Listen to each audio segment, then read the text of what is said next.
Me llamo Javier Mendoza Solís. En la calle, en el negocio, en el infierno carbonizado que fue mi vida, todos me conocían como el Caimán. Tengo 48 años, aunque siento que he vivido 200. Cada uno de ellos grabado en el alma con un hierro al rojo vivo. Durante casi una década, fui una pieza, un engranaje bien aceitado en la maquinaria de muerte del cártel de los Arellano Félix en Tijuana. Hoy, la única voz que escucho es el eco de la mía rebotando en estas 4 paredes de concreto pulido. Les hablo desde el lugar más silencioso y solitario del planeta. El final del camino para hombres como yo. Una celda de aislamiento permanente en la prisión de máxima seguridad ADX Florence, en Colorado. El sepulcro de los vivos. El gobierno de los Estados Unidos, en su infinita y burocrática justicia, me condenó a 2 cadenas perpetuas consecutivas, y por si fuera poco, le sumaron 50 años más. Una broma macabra para asegurarse de que ni mi polvo saldrá de aquí. La única puerta que se abrirá para mí será la de una bolsa negra para cadáveres. He decidido hablar, romper este silencio de tumba. Porque callar ya no me sirve de nada. Y las mentiras que se cuentan allá afuera, las que leen en sus periódicos y ven en sus series de narcos con actores guapos, son un insulto a la memoria de los muertos, a la sangre que se secó en las calles. Son un veneno que me carcome por dentro. Todos ustedes creen que conocen la historia, la caída del imperio de los Arellano. Creen que la guerra que ahogó a Tijuana en su propia sangre fue una simple pelea de perros por un hueso. Una traición interna entre Teodoro García Cimental, el sanguinario y desquiciado Teo, y el heredero del trono, Fernando Sánchez Arellano, el ingeniero. ¿Una guerra civil?, dicen los analistas. Una implosión de poder. ¡Qué ingenuos! ¡Qué ciegos están! Esa es la versión oficial, la narrativa pulcra y digerible que les vendieron los que ganaron la guerra, la que convenía a los verdaderos titiriteros que movían los hilos desde las sombras, desde sus mansiones y sus oficinas gubernamentales. La verdad, como siempre, es mucho más sucia, más retorcida, más nauseabunda. El Teo no fue un simple sicario que se rebeló contra sus patrones por un ataque de ambición. Fue un arma biológica. Fue un cáncer diseñado en un laboratorio y deliberadamente inyectado en las venas del cártel. Fue una herramienta de demolición controlada, una plaga de locura y sadismo liberada por nuestros peores enemigos, para que nos arrancáramos la carne a mordidas entre nosotros. Para que Tijuana se convirtiera en un matadero tan grande y caótico que nadie se diera cuenta de quiénes eran los que entraban por la puerta de atrás a quedarse con las ruinas. Y yo lo vi. Yo estuve ahí, con las manos manchadas de esa sangre, y vi la mano enguantada que sostenía el bisturí. Probablemente se pregunten, con justa razón, cómo un hombre común y corriente, un tipo que se ganaba la vida honradamente con la grasa metida bajo las uñas en un pequeño taller mecánico en la colonia Libertad, a un suspiro polvoriento de la línea fronteriza, termina convertido en un monstruo de catálogo encerrado en esta tumba de hierro y concreto, la más segura del mundo. La respuesta es tan vieja como el hombre mismo, y tan simple que duele admitirla. Desesperación. No fue la codicia, se los juro por lo más sagrado que perdí. Nunca soñé con mansiones en Las Palmas, ni con camionetas blindadas o relojes de oro. Mi sueño era mucho más modesto, mucho más real. Era la risa de mi hija, Sofía. Leucemia linfoblástica aguda. Las palabras del doctor en el Hospital General. Un hombre cansado y de hombros caídos. Sonaron como un martillazo en un cuarto vacío. Tenía 7 años. 7. El tratamiento, me explicó con una paciencia cruel, Era una carrera de fondo contra la muerte. Una batalla carísima con ciclos de quimioterapias, posibles trasplantes de médula, medicamentos importados que costaban más que mi vida entera. El seguro popular era un chiste de mal gusto, una palmada en la espalda y una receta de paracetamol. Yo trabajaba de sol a sol. Mi espalda era un nudo de dolor crónico y mis manos estaban permanentemente agrietadas por los solventes y la gasolina. Pero cada peso que ganaba se evaporaba como agua en el desierto. El alquiler, la comida, las medicinas para el dolor. La enfermedad de Sofía era un monstruo insaciable que devoraba todo lo que teníamos. Vendí el taller, mi único patrimonio, la herencia de mi padre. Lo malbaraté por una miseria a un coyote que sabía de mi urgencia. Luego el coche, un Tsuru viejo que era nuestro único lujo, nuestro medio para ir a la playa los domingos. Mis pocos ahorros se esfumaron en 2 meses, en un par de consultas y la primera ronda de quimio que la dejó pálida, débil y sin su hermoso cabello negro que le llegaba a la cintura. La vi marchitarse como una flor sin agua. La vi perder esa luz en sus ojos, esa sonrisa que era mi única razón para levantarme por las mañanas. El gobierno, el sistema, esa entidad sin rostro a la que se supone que le importamos, me dio la espalda con una burocracia asesina. Llené formularios hasta que se me acalambraron los dedos. Hice filas interminables bajo el sol de Tijuana para recibir un "lo sentimos. Su caso no califica para el apoyo". Supliqué a funcionarios que me miraban con la misma indiferencia con la que uno mira una mancha en la pared. Estaba solo, absolutamente solo y quebrado, con la muerte sentada en la sala de mi casa. Una noche, sentado en la banqueta afuera de la tiendita de don Ramiro, el viejo que me vio crecer, con una Tecate en la mano que ni siquiera me refrescaba, él se sentó a mi lado. Vio la derrota en mi cara, el abismo en mis ojos. «Javier», me dijo en voz baja, casi un susurro cómplice. «Hay gente que ayuda cuando nadie más lo hace. Gente que no te pide papeles ni te hace hacer filas. Solo te piden una cosa y la piden en serio. Lealtad absoluta. Pero tienes que entenderlo bien, hijo. Es un camino de un solo sentido. No hay regreso». En ese preciso instante, con la imagen de mi hija conectada a una máquina, con su cuerpecito frágil luchando por cada respiro, habría firmado un contrato con mi propia sangre, con el mismísimo diablo. Y, en esencia, eso fue exactamente lo que hice. Una semana después, estaba en una bodega en la zona norte. El aire olía a humedad, a metal oxidado y a miedo rancio. Frente a mí, sentado detrás de un escritorio de metal abollado, había un hombre corpulento, de mirada fría y calculadora. Le decían el comandante. No me preguntó por mi pasado. No le interesaban mis habilidades como mecánico. Su mirada me atravesó, como si estuviera calculando mi punto de quiebre. «Sabemos lo de tu niña, Mendoza», dijo. Su voz era grave, sin emoción, como piedras rozando. «El patrón es un hombre generoso con la gente que le es fiel. El dinero para el próximo ciclo de quimioterapia estará en tus manos mañana. A cambio, a partir de hoy, tu vida, tu tiempo y tu voluntad nos pertenecen. ¿Entendido?» No hubo duda. No hubo vacilación. Solo un asentimiento.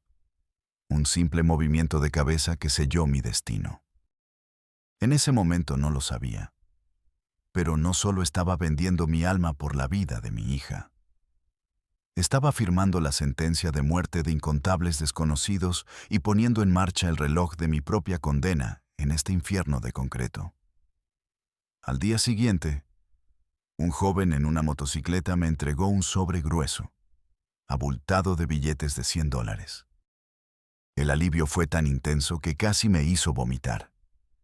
Y junto con el dinero, en una hoja de papel doblada, venían las instrucciones para mi primer encargo.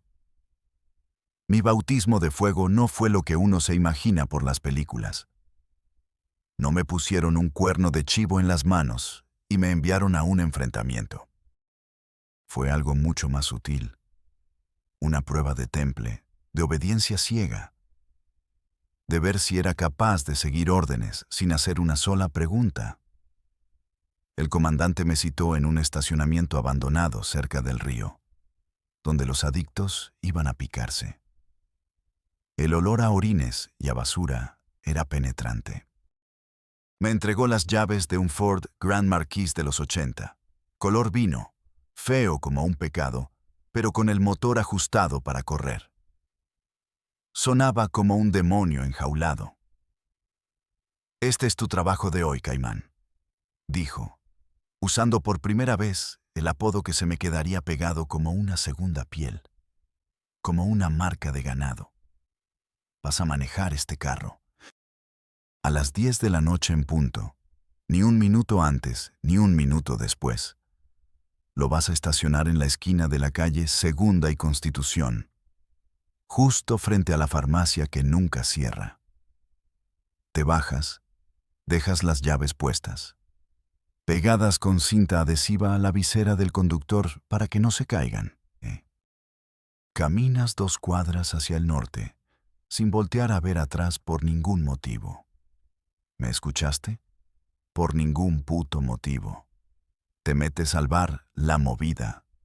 Pides un tequila derecho y te sientas en la barra a esperar. Alguien te buscará. Parecía demasiado simple, y eso era lo que me aterraba. El corazón me martilleaba las costillas con una fuerza que me dejaba sin aire. El sudor frío me corría por la espalda. ¿Y si algo salía mal? ¿Y si me confundía de calle? ¿Y si no llegaba a la hora exacta? Conduje por el bulevar Agua Caliente. Las luces de neón de los casinos y los table dance de la Avenida Revolución se reflejaban en el parabrisas agrietado. La ciudad que conocía de toda la vida de repente me parecía un territorio hostil, un laberinto lleno de trampas.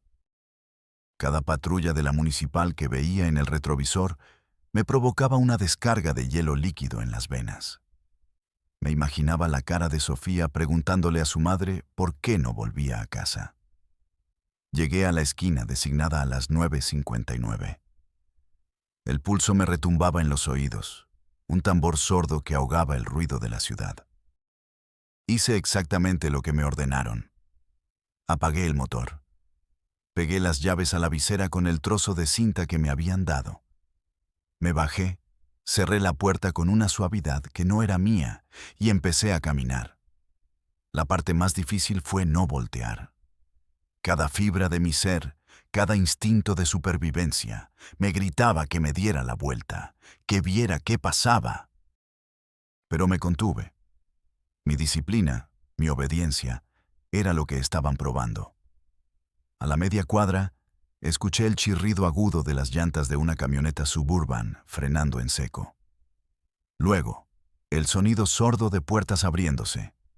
Un grito de hombre, ahogado casi al instante, un forcejeo breve y el portazo metálico, final. Segundos después, el rugido del motor del Grand Marquis arrancando a toda velocidad, perdiéndose en la noche. Entré a La Movida. El lugar apestaba a cerveza rancia, a cigarro barato y a desesperación. La música norteña a todo volumen apenas lograba ocultar el zumbido de mi propia ansiedad. La barra estaba pegajosa. Pedí el tequila. Mis manos temblaban tanto que el líquido ambarino se agitaba en el caballito. Le di un trago y el ardor en la garganta me devolvió un poco a la realidad. Pasó media hora que se sintió como una vida entera. Cada persona que entraba era una amenaza potencial, un policía de civil, un sicario rival. Finalmente, un tipo flaco y de aspecto nervioso se sentó a mi lado.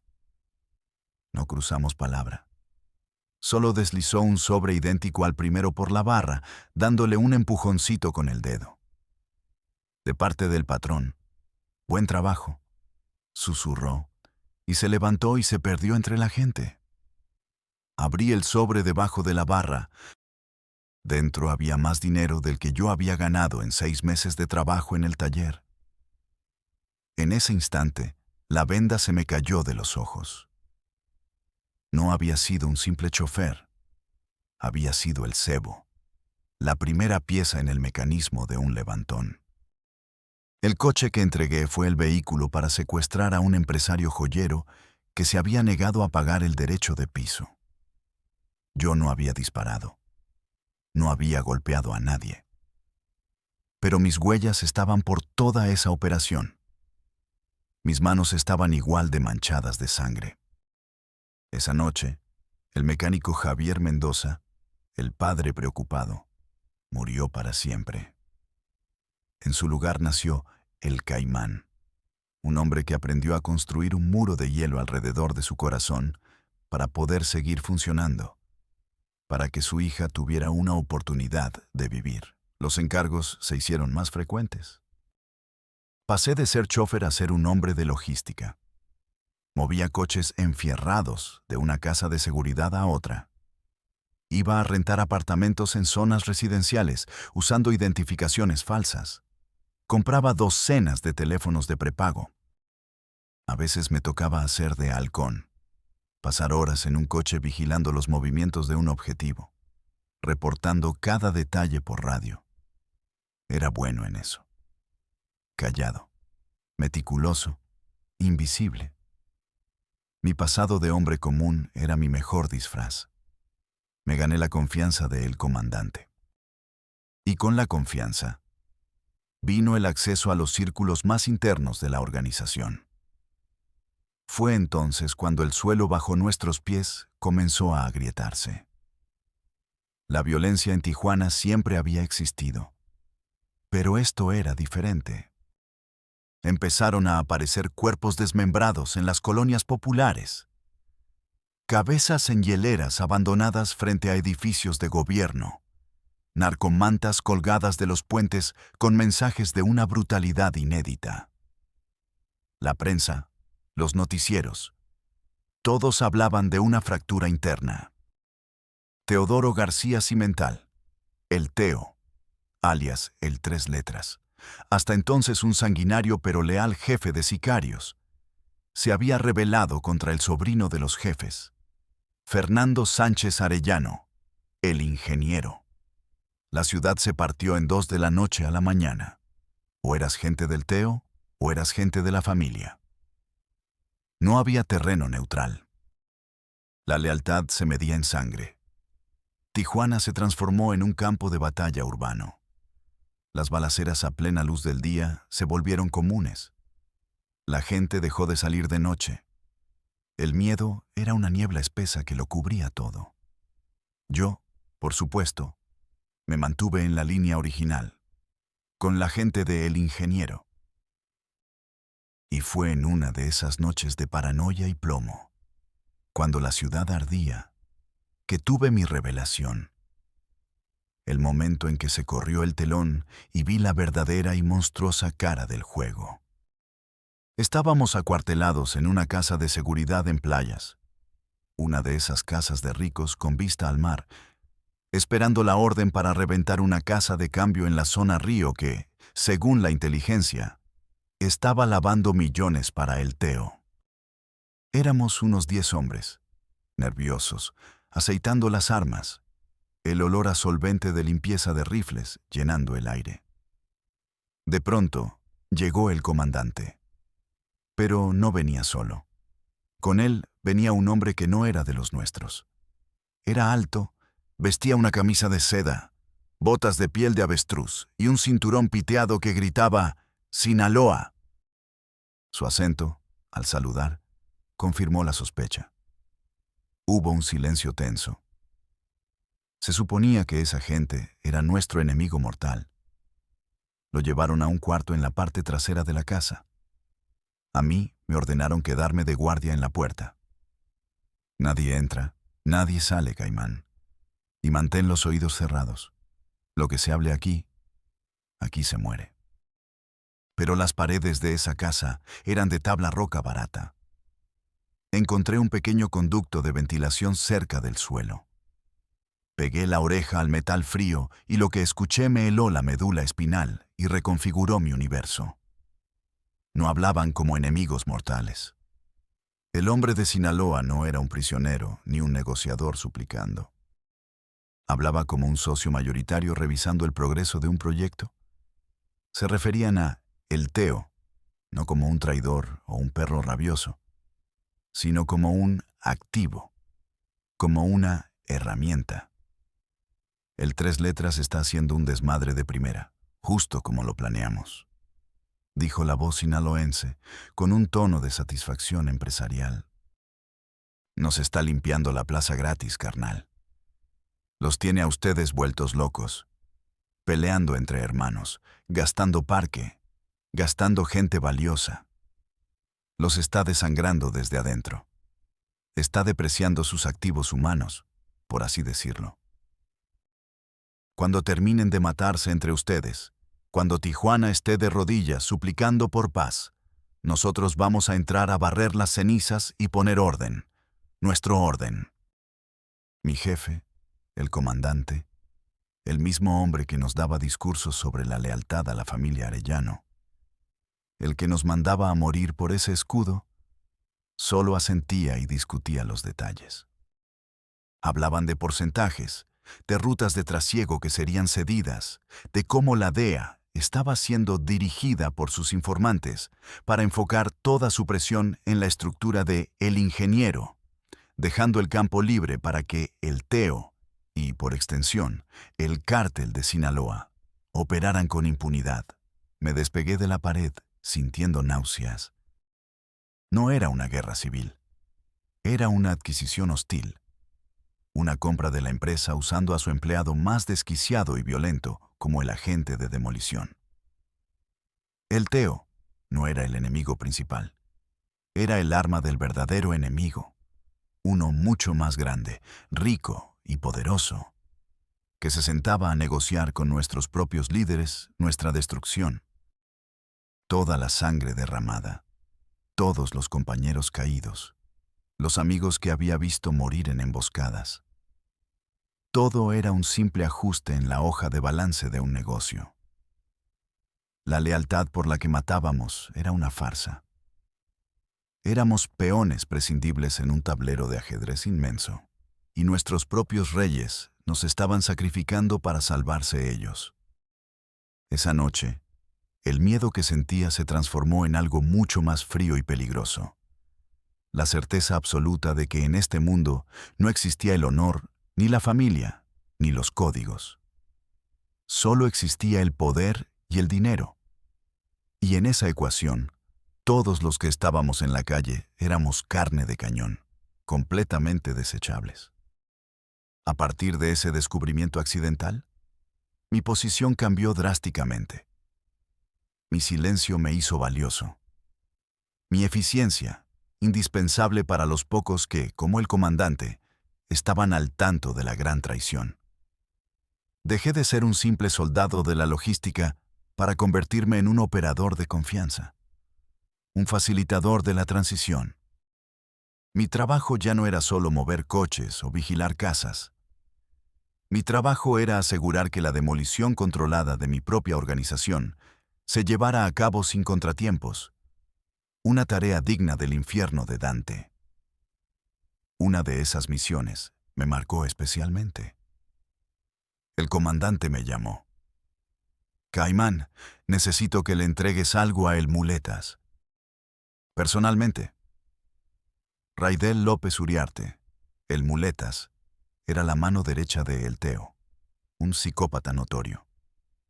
La cita era en un restaurante de mariscos en el Boulevard 2000, territorio de ellos. Era una misión suicida. Fui solo, como me ordenaron. El lugar estaba lleno de sus pistoleros. Me senté en la mesa con él.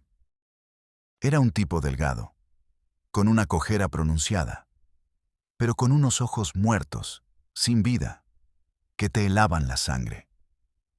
Le entregué un sobre. No era dinero. Era una lista. Nombres y direcciones de 20 oficiales de la policía municipal y estatal que estaban en la nómina de El Ingeniero. El muletas leyó la lista. Una sonrisa torcida se dibujó en su cara. «Buena pesca, Caimán», dijo. «Dile a tu jefe que apreciamos el gesto. Esta noche vamos a visitar a unos amigos». Una semana después, 15 de esos policías habían sido cazados y ejecutados, algunos frente a sus familias. Yo era Judas, señalando a mis propios hermanos con un beso de plata para que fueran sacrificados en el altar del nuevo pacto. Pero la tarea más recurrente, la que me perseguirá hasta mi último aliento, era la limpieza. El estilo de El Teo era brutalmente explícito. Dejaba un rastro de carnicería por toda la ciudad para maximizar el terror. Cuando su gente terminaba, mi equipo y yo entrábamos. Éramos los barrenderos del apocalipsis.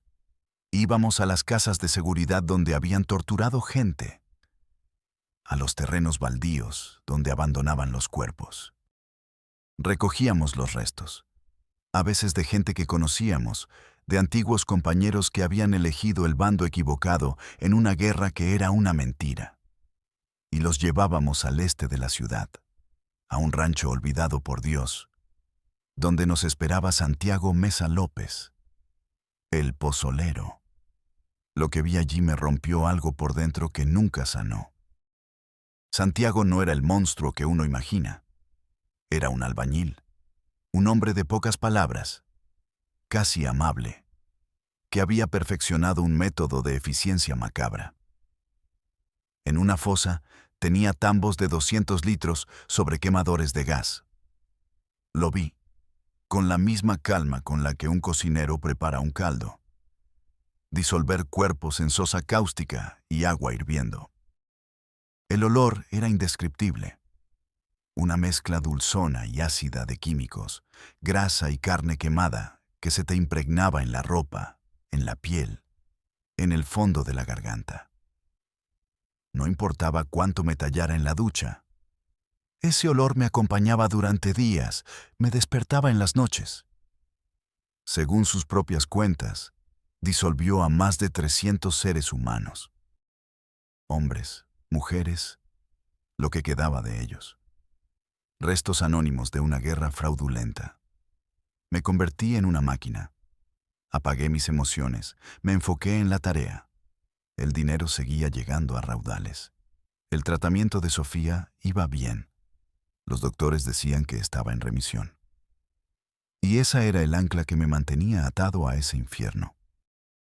Cada vez que la culpa amenazaba con ahogarme, cada vez que el rostro de un pozoleado se me aparecía en sueños, yo invocaba la sonrisa de mi hija. Era mi justificación, mi mantra, mi veneno. Pero el clímax de esta locura orquestada, el momento en que Tijuana tocó fondo y se revolcó en su propia miseria, fue durante la ofensiva total de El Teo para tomar el control de la zona este. No fue una campaña militar. Fue una campaña de terrorismo puro y duro. El objetivo no era eliminar rivales. Era quebrar el espíritu de la ciudad, aterrorizar a la población civil hasta la sumisión. Y yo, el Caimán, estuve en el ojo de ese huracán.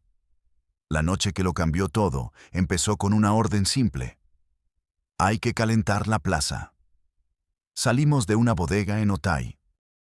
Un convoy de 10 camionetas. Tahoes, Cherokees, todas blindadas y repletas de sicarios encapuchados, armados con cuernos de chivo, AR-15 y lanzagranadas. La consigna era clara. Dejarle claro a todo el mundo que la ciudad ahora le pertenecía a El Teo, aunque para mantener la farsa usáramos la bandera de los Arellano. Nuestra primera parada fue un puente peatonal sobre la vía rápida, a la altura del CREA. Bajamos a 2 hombres de una de las camionetas. No eran narcos, eran los dueños de una refaccionaria que se habían negado a pagar la cuota de extorsión. Los colgamos de los pies, y junto a ellos, una manta enorme que culpaba a el ingeniero de la violencia. Era propaganda escrita con sangre. Los coches pasaban por debajo, gente normal volviendo a casa del trabajo, y lo que veían era el horror pendiendo sobre sus cabezas. Pero eso fue solo el aperitivo. Nos enfilamos hacia la colonia Mariano Matamoros, un bastión de gente leal a la vieja guardia. La orden de El Muletas, que venía en la camioneta líder, fue explícita. No quiero soldados, quiero que chille la gente inocente. Y eso hicimos. Irrumpimos en casas al azar. En una, sacamos a un hombre, un albañil, y lo ejecutamos en su patio, frente a su esposa y sus hijos, solo porque un informante anónimo dijo que su primo lejano era Halcón, de El Ingeniero. Vi a El Muletas, con su risa de hiena, rociar gasolina en la puerta de una pequeña casa de madera y prenderle fuego, sin importarle si había gente adentro. El olor a carne quemada se mezcló con el de la pólvora. No era una batalla, era una cacería de civiles, una orgía de violencia sin sentido, diseñada para paralizar la ciudad de miedo, para que la gente misma suplicara por un fin. Sin importar quién quedara como el nuevo rey, yo estaba ahí.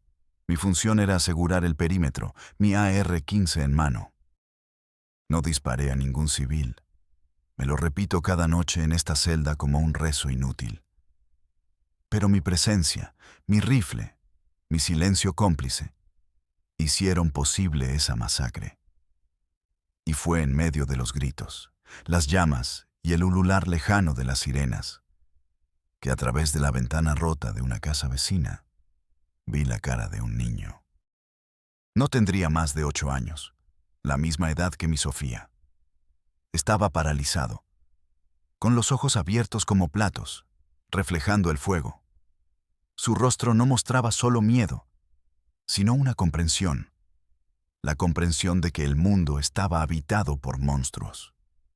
Y en ese instante, el muro de hielo que había construido a mi alrededor se agrietó. Comprendí que no importaba el dinero. No importaba si mi hija se salvaba. El monstruo en el que me había convertido ya había devorado cualquier posibilidad de redención, cualquier pizca del hombre que fui. Éramos el apocalipsis de nuestra propia gente, y yo era uno de sus jinetes. El punto de no retorno, esa línea invisible que una vez cruzada te define para siempre, llegó unos meses después de esa noche de fuego y sangre. La guerra estaba en su punto más álgido. Tijuana era un cementerio al aire libre. Dentro de la organización, la paranoia era un virus que infectaba a todos. Un error, una palabra equivocada, una simple sospecha, equivalía a una cita con el pozolero. Un día, el comandante me llamó a su oficina, una habitación sin ventanas en la parte trasera de un deshuesadero. Estaba más serio que de costumbre. Su cara era una máscara de granito. Sin decir una palabra, me deslizó un folder manila por la mesa. Este es el siguiente objetivo, dijo, sin mirarme a los ojos. Es de alta prioridad, una limpieza quirúrgica, sin ruido, sin testigos, sin cabos sueltos. Abrí el folder. Dentro, una sola hoja con una foto de vigilancia, granulada pero clara. Era el rostro de un hombre de unos 50 años, de cabello cano, lentes y una bata blanca de médico. Sentí como si el suelo de concreto se abriera bajo mis pies y me tragara. Era el doctor Valenzuela, el oncólogo pediatra que trataba a mi hija en la clínica privada de la zona Río. Esa clínica a la que podíamos acceder gracias a este dinero maldito. Mi sangre se convirtió en hielo. ¿Por qué él? Logré preguntar, luchando para que mi voz no temblara, para no delatar el pánico que me estaba desgarrando por dentro. El comandante finalmente levantó la vista, y sus ojos eran como 2 pedazos de obsidiana. El pendejo se puso a jugar al héroe. Alguien de los nuestros lo vio atendiendo al hijo de un comandante del ingeniero que está herido. El doctor es un riesgo. Ha estado en las salas de espera, ha visto caras, ha escuchado nombres, ha consolado a las esposas de nuestros enemigos. Sabe demasiado. Es un cabo suelto, y en este negocio, Caimán, tú sabes que no dejamos cabos sueltos. El silencio que siguió fue ensordecedor. Me estaba pidiendo que ejecutara al hombre que mantenía viva a mi hija, al único ser humano, además de mí, que luchaba día a día por ella. Me estaba pidiendo que le volara los sesos a la única luz de esperanza que me quedaba en este mundo podrido. Analicé el rostro del comandante. No había espacio para la negociación. Decir no era una opción. Sería una confesión de debilidad, un acto de traición.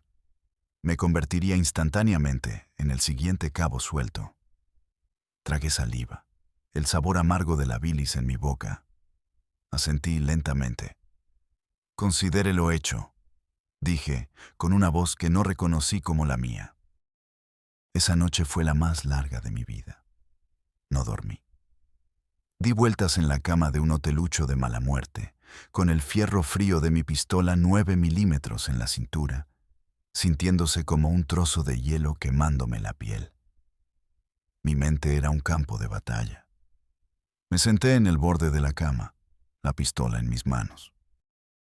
Si no lo hago, pensaba, me matarán. Cazarán a Sandra y a Sofía para dar un ejemplo. Todo se habrá ido a la mierda. Pero entonces veía la cara del doctor explicándome con paciencia el tratamiento, dándome ánimos. Si lo mato, me decía otra voz, ¿de qué sirve el dinero? ¿Quién cuidará de ella con ese conocimiento, con esa dedicación? Matarlo a él es como ponerle yo mismo una fecha de caducidad a mi hija. Era una trampa perfecta, un laberinto sin salida. Por primera vez en años, sentí el peso de mis acciones, no como un concepto abstracto, sino como una realidad tangible que amenazaba con aplastarme. La decisión que tomé al amanecer fue la primera decisión verdaderamente mía en años. Fue un acto de suicidio profesional, un desafío directo al poder que me controlaba. Pero también, y de eso estoy seguro, fue mi único y patético acto de redención.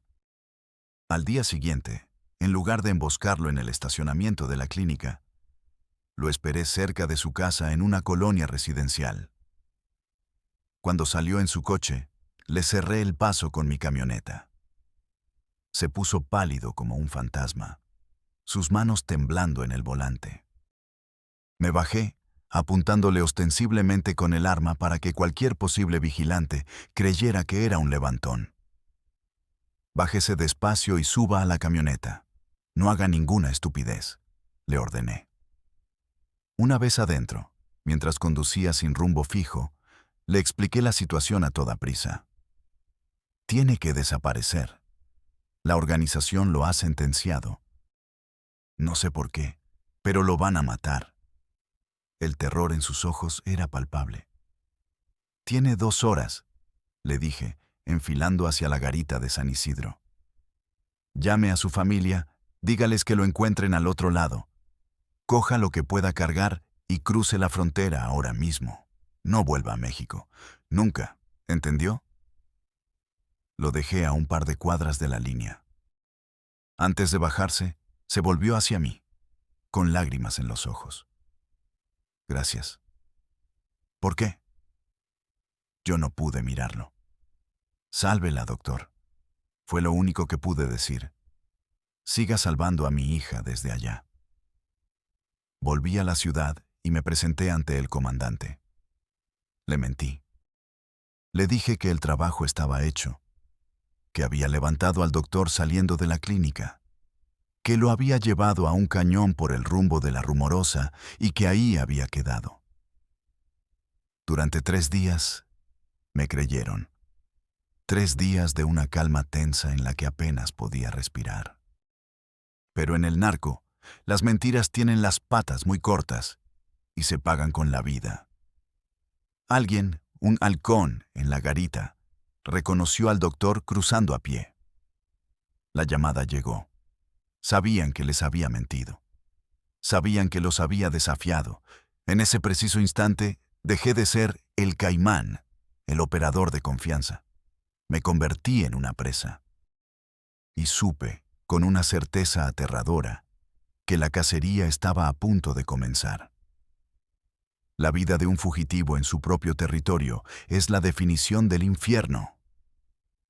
No hay a dónde correr, porque el monstruo del que huyes es dueño de cada calle, de cada esquina. Cada rostro que te cruzas es un potencial informante. Cada coche que reduce la velocidad a tu lado es un posible convoy de sicarios. Sabía que el comandante no perdonaría mi insubordinación. Traicionar una orden directa y además una tan sensible era firmar mi propia sentencia de muerte. Me convertí en un fantasma en mi propia ciudad. Dormía en hoteles de paso de la vía rápida. Nunca más de una noche en el mismo lugar. Cambiaba de coches robados cada 2 días. Mi teléfono, mi única conexión con el mundo, lo destruí y lo arrojé al canal. Mi único contacto con el exterior eran los teléfonos públicos, monedas sudorosas y llamadas de 10 segundos. Intenté desesperadamente contactar a mi exesposa, Sandra, para que sacara a Sofía de Tijuana, que la llevara con su familia a Guadalajara. Pero fue inútil. Su casa ya estaba bajo vigilancia permanente. Había camionetas con vidrios polarizados estacionadas en su calle las 24 horas. Estaban usándolas como cebo, a mi hija, a mi Sofía, como carnada para atrapar a la rata. Me sentí impotente, atrapado en una trampa que se cerraba milímetro a milímetro. Los días se convirtieron en semanas de una paranoia constante que me carcomía los nervios. Apenas comía.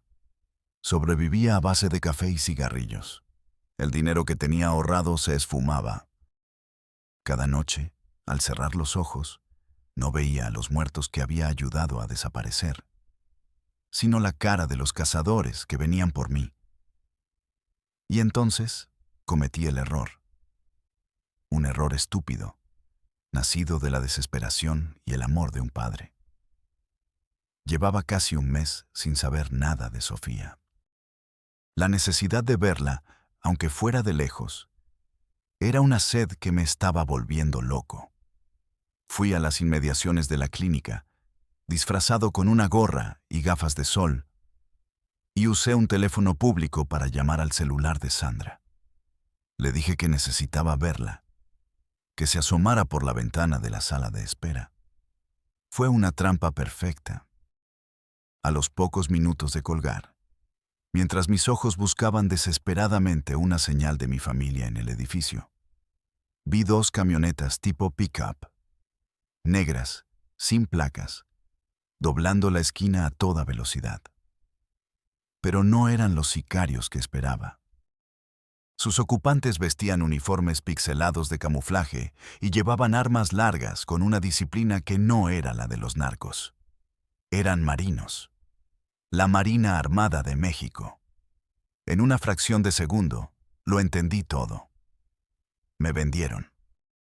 La organización, para no molestarse en cazarme, para evitar una balacera que atrajera atención no deseada, o simplemente como un gesto de buena voluntad hacia sus contactos en el gobierno, le dio mi ubicación a las autoridades federales. Era más fácil y limpio.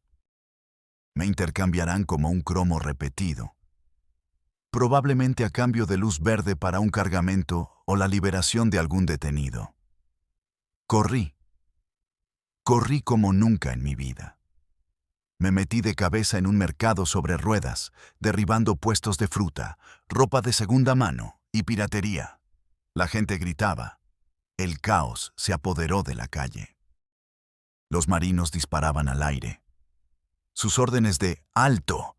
Se perdían entre el pánico. Me sentí acorralado. Salté la barda de una vecindad y empecé a correr por los techos de lámina, saltando de una casa a otra como en las películas. Pero la vida real no tiene dobles de acción. En un salto, la lámina oxidada se venció. Caí 3 metros. Mi tobillo izquierdo se dobló bajo mi peso con un crujido seco y nauseabundo. El dolor fue una explosión blanca en mi cerebro. Me dejó sin aire. Me arrastré como pude hasta un patio trasero, escondiéndome detrás de unos tambos de basura malolientes. Escuchaba sus botas, sus radios, sus gritos coordinados, cada vez más cerca. «Ríndete, Mendoza.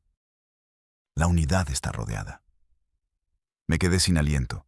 El tobillo me latía como un segundo corazón. Saqué mi pistola. Por un segundo, un pensamiento claro y frío cruzó mi mente. Terminarlo todo ahí. Una bala. Rápido. Limpio. Pero entonces, como un relámpago, la imagen de Sofía volvió a mi cabeza. Si moría, nunca sabría qué sería de ella. Si me atrapaban, al menos seguiría vivo en algún lugar del mundo. Era una elección miserable entre dos infiernos, pero era la única que tenía. Arrojé la pistola lejos de mí. Resonó en el concreto. «Aquí estoy», grité con la poca fuerza que me quedaba. «No disparen, me rindo». Las botas me rodearon en segundos. Me pusieron una capucha negra en la cabeza, apretada, con olor a sudor ajeno. Me golpearon, costillas, cara, estómago. Sentí el frío del acero de las esposas mordiendo mis muñecas hasta sangrar. Mientras me arrastraban por el suelo, con el tobillo roto gritando de dolor, entendí la ironía final de mi miserable vida. Después de años de servir a un monstruo, de matar, mentir y traicionar por él, el mismo monstruo me había entregado a sus supuestos enemigos para salvarse el pellejo. Había sido leal a una mentira, y al final, la mentira me devoró. Y aquí estoy, de vuelta al principio y al final de todo, de vuelta a este cubo de concreto en el desierto de Colorado. Me extraditaron a los Estados Unidos casi de inmediato. Resulté ser una mina de oro para ellos. Cooperé.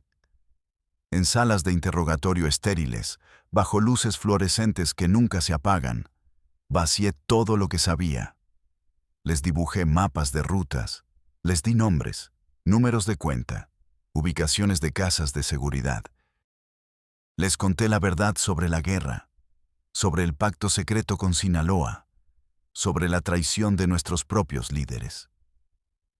Mi testimonio, el de El Caimán, fue clave para desmantelar lo que quedaba de esa estructura y para encerrar a decenas de personas, incluyendo, para mi amarga satisfacción, a el comandante.